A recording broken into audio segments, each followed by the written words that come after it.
Baik, Assalamualaikum warahmatullahi wabarakatuh. Perkenalkan, nama saya Muhammad Danang Syafi'i, Pendidikan Bahasa Arab semester 4. Di sini saya akan menerangkan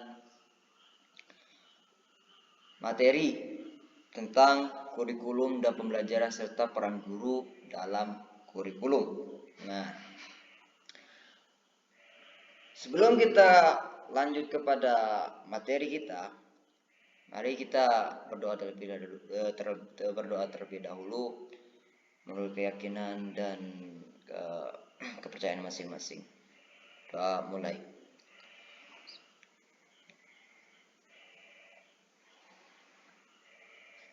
Doa selesai. Baik. Selanjutnya, apa itu kurikulum? Nah, pasti pertanyaan-tanya. Dan di sini ada beberapa tokoh yang menjelaskan kurikulum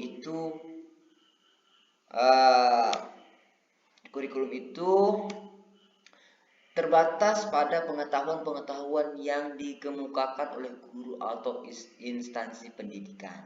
Nah, jadi kurikulum di sini hanya diberikan kurikulum ini hanya terbatas dengan pengetahuan-pengetahuan oleh guru atau instansi tertentu seperti itu. Nah, itu dikemukakan oleh siapa? Dikemukakan oleh Al-Shibani. Nah, itu menurut definisi beliau seperti itu. Selanjutnya dari Peter F. Olivia. Nah, apa kata beliau? Beliau berkata kurikulum sebagai rencana atau program. Nah, bisa dikatakan bahwa kurikulum ini adalah sebuah keinginan. Nah, sebuah keinginan menuju sesuatu yang diinginkan. Nah, seperti itu. Selanjutnya, menurut Abdullah Idi. Nah, menurut Abdullah Idi ada dua. Apa saja? Yang pertama, kurikulum sebagai bahan pelajaran. Nah, yang pertama kata Abdullah Idi bisa disebut juga kurikulum as subject matter. Nah, itu yang pertama. Terus yang kedua apa? Yang kedua itu kurikulum sebagai pengalaman. Bisa disebut kurikulum as experience. Seperti itu. Jadi kata Abdullah Idi, kurikulum hanya sebagai pelajaran, selanjutnya ya sebagai pengalaman, seperti itu kan. Itu kata Abdullah Idi. Selanjutnya,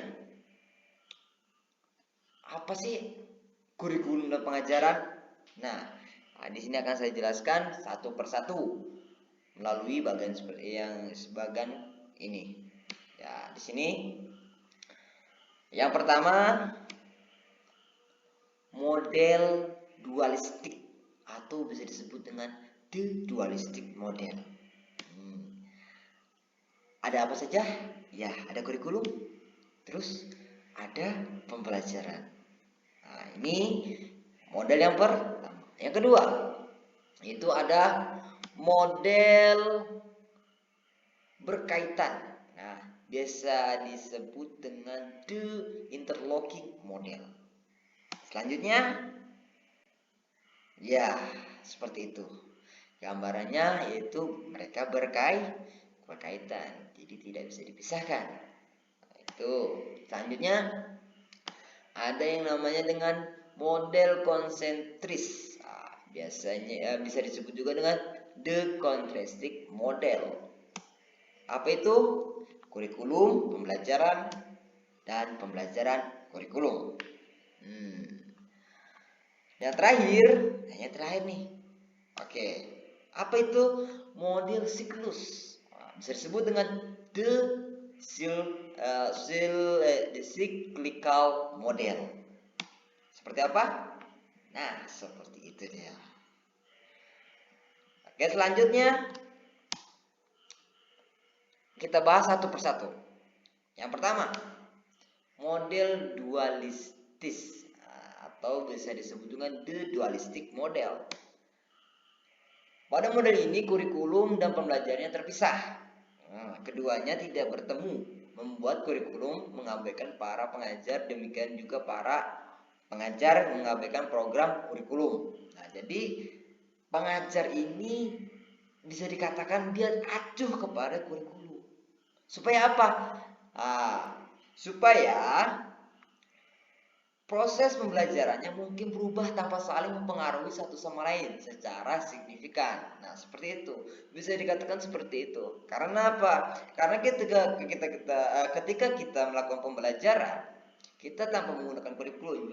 Jadi kita tidak terpaku kepada kurikulum seperti itu. Nah, walaupun seperti itu ada kelebihan dan kekurangannya. Apa kelebihannya? Nih, kelebihannya itu model ini adalah dengan adanya pemisahan pada model dualistik ini. Nah, itu kan judulnya dualistik. Jadi kembali pada judul, kenapa terpisah gitu kan? Kenapa terpisah? Karena dapat lebih luasa dikembangkan sesuai dengan kebutuhan di lapangan. Jadi ketika pengajar menyampaikan materi tanpa adanya kurikulum, kemungkinan besar dia akan lebih leluasa menyampaikan sebuah materi, mau baik di lapangan maupun di luar lapangan, gitu. Jadi lebih jelasnya pembelajaran tidak kaku karena bisa digerakkan tanpa harus mengacu pada kurikulum. Nah, seperti itu. Selanjutnya, yang kedua, model berkaitan. Bisa juga disebut dengan the interlocking model. Apa itu the interlocking model? Oke. Dalam model ini, kurikulum dan pengajaran dianggap sebagai suatu sistem yang keduanya memiliki hubungan. Jadi bisa disebut dengan tidak bisa dipisahkan. Aku tanpamu bagaikan apalah itu pokoknya. Jadi seperti itu. Jadi kurikulum berkaitan model ini itu contohnya berkaitan dia tidak bisa dipisahkan. Nah, seperti itu. Kurikulum dan pengajaran maupun sebaliknya, mengajarkan dan kurikulum menjadi dua hal yang berkaitan antara satu dengan yang lain sehingga keduanya memiliki hubungan. Jadi hubungannya itu ya sangat kuat. Jadi tidak bisa dipisahkan dengan di dalam model interlocking ini. Terus kelebihannya apa? Nah, kelebihan model ini mengaitkan kurikulum dan pembelajaran. Jadi memandang antara keduanya tidak bisa dipisahkan. Ya, seperti yang tadi saya sebutkan bahwa aku tanpamu itu kayak apa gitu kan. Nah, itu orang-orang yang tertentu aja yang paham gitu. Selanjutnya selebihnya saya nggak tahu. Nah, hal itu tertentu membuat proses pendidikan menjadi selaras. Jadi teratur gitu. Jadi sesuai dengan apa yang kita inginkan. Di mana program dan praktek pembelajaran menjadi saling terkait dan mempengaruhi. Jadi tidak akan ada simpang siur di antara pembelajaran dan kurikulum. Nah, seperti itu. Selanjutnya, yang ketiga apa? Yang ketiga itu model konsentris. Jadi model konsentris ini the contrastic model. Nah, itu sebutan lainnya. Apa itu the concentris model? Nah, pada model ini kurikulum dan pembelajaran memiliki hubungan dengan kemungkinan kurikulum sebagai dari pengajaran atau pengajaran sebagai dari kurikulum. Jadi kurikulum jadi pengajaran atau pengajaran jadi kurikulum. Jadi semuanya itu saling melengkapi. Nah, di sini ada ketergantungan satu dengan yang lain. Jadi kayaknya kekuranganmu itu akan saya tutupi dengan kelebihanku atau kelebihanmu akan kututupi dengan kekuranganku. Oh tidak, itu bahasa yang sangat-sangat etik sekali gitu. Nggak etik sekali. Itu bukan untuk jangan bahas itu. Oke, selanjutnya apa itu sih? Salah satu ya, jadi penjelasannya salah satu dari keduanya merupakan subsistem dari yang lainnya. Pada model ini banyak ahli berpendapat bahwa kurikulum lebih dominan dan pembelajaran sebagai subordinatnya dengan adanya lingkup besar dan kecil, dominan dan subordinatnya dari kurikulum dan pembelajaran ini. Nah, yang terakhir yaitu model siklus. Apa itu model siklus? Bisa disebut juga dengan the cyclical model. Nah, model ini menggambarkan hubungan timbang balik antara kurikulum dan pengajaran. Jadi dia itu bergiliran seperti hanya roda. Jadi di masamu akan terjadi di masaku, seperti itu. Jadi mereka itu ada saling menguntung satu sama lain. Jadi ketika kurikulum melengkapi kurikulum pengajaran, jadi mereka saling membantu, seperti itu. Segala yang ditentukan dalam kurikulum akan menjadi dasar dan proses pelaksanaan pengajaran. Jadi kurikulum itu menjadi dasar dari pembelajaran, seperti itu. Jadi pembelajarannya itu dipatok oleh kurikulum. Nah, sebaliknya, yang terjadi dalam pengajaran dapat dipengaruhi keputusan kurikulum selanjutnya. Jadi ketika kita menyampaikan pembelajaran seperti itu, pembelajaran bisa ditentukan oleh kurikulum selanjutnya. Jadi pengajaran itu mengikuti kurikulum. Seperti itu. Dalam model ini hubungan keduanya sangat erat, meski kedudukannya terpisah, yang berarti dalam analisis juga terpisah. Walaupun terpisah, tapi mereka hubungan sangat erat antara kamu di sana dan aku di sini, tapi kita mempunyai satu firasat yang sama, seperti itu.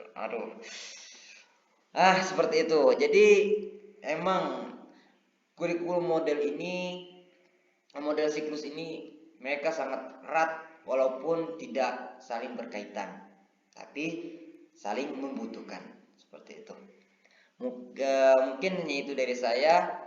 Kesempatan kali ini saya akan menjelaskan tentang peran guru dalam kurikulum. Yang pertama yaitu implementer. Guru berperan untuk mengaplikasikan kurikulum yang sudah ada. Dalam melaksanakan perannya, guru menerima berbagai kebijakan perumus kurikulum. Dalam fase ini, peran guru dalam pengembangan kurikulum sebatas menjalankan kurikulum yang sudah ada. Yang kedua, adapters. Dalam fase ini, guru diberikan kewenangan untuk menyesuaikan kurikulum yang sudah ada dengan karakteristik sekolah dan kebutuhan lokal. Yang ketiga, developers.